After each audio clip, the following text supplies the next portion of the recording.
Good morning, everybody. Welcome to the Boutique BC2 show. I am your host, Bill Cancel. Happy Wednesday, everybody. So you know what that means. It's time for Midweek Madness, where we talk about the five ridiculous stories regarding the Republicans, which really is no surprise at this point in time, because everything that they do at this point in time is considered ridiculous.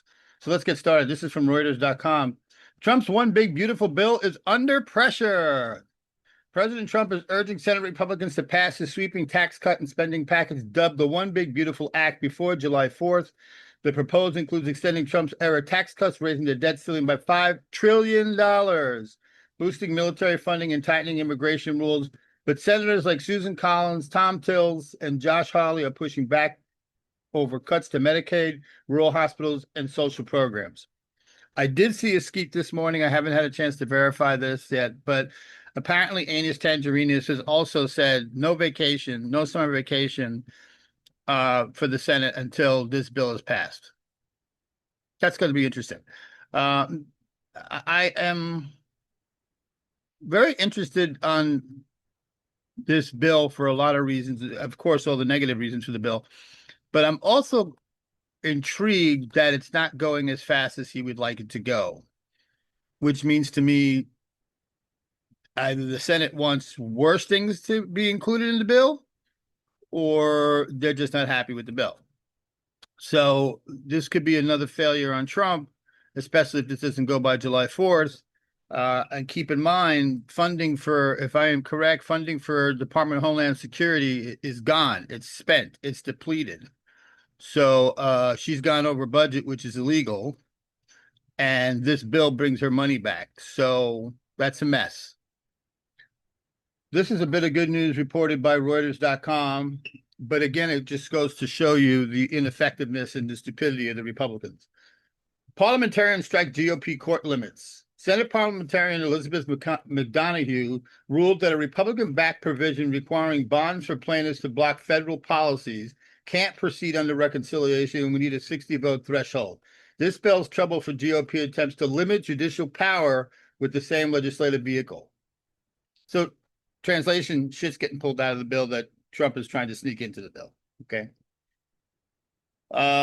No surprise here. They eat their own. This is by AP News. Trump political operation has launched an active campaign, including a MAGA-aligned super PAC to unseat Thomas Massie, representative of Kentucky. Massie criticized Trump's unilateral strikes on Iran and opposed his tax spending agenda. Trump responded by branding him a new pathetic loser, signaling growing intolerance toward internal dissent. Let me be very, very clear. I hate Thomas Massie with every fiber of my being. Every. There isn't an inch on my body that tolerates Thomas Massie.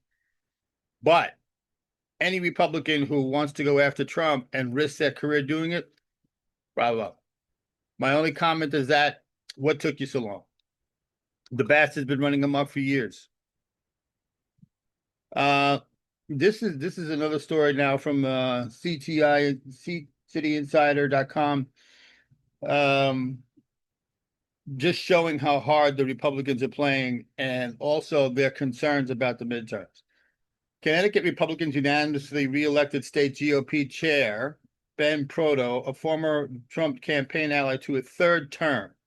Potential challenger Jason Douglas was denied a nomination, reinforcing a unified party front ahead of the 2026 midterms.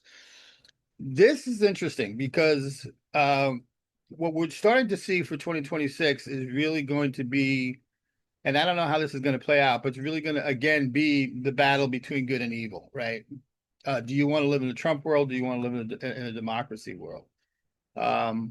This kind of activity by the Republicans says to me, they don't give a shit. We're here to stay. Screw everybody else. We don't care who we hurt. We don't care who we maim. We don't care who we kill. We don't care. It's Trump, Trump, Trump, Trump, Trump. So it's going to be very interesting to see how that pans out.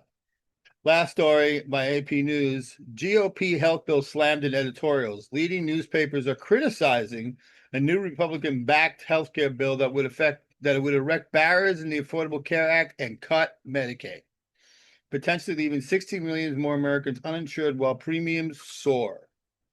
How the F does that make America great again? It doesn't. It absolutely does not. So that's the Midweek Madness, everybody. I hope you enjoyed that. I will be back tomorrow. We have some shows coming up tomorrow. My first Australian guest will be joining me for a late night show. And we have the return of Cat Amigos tomorrow, the popular show with the Canadian panel. So we're looking forward to that. Everybody have a great day. Try and stay cool out there because it's still scorching. And we'll see you all tomorrow. Bye-bye.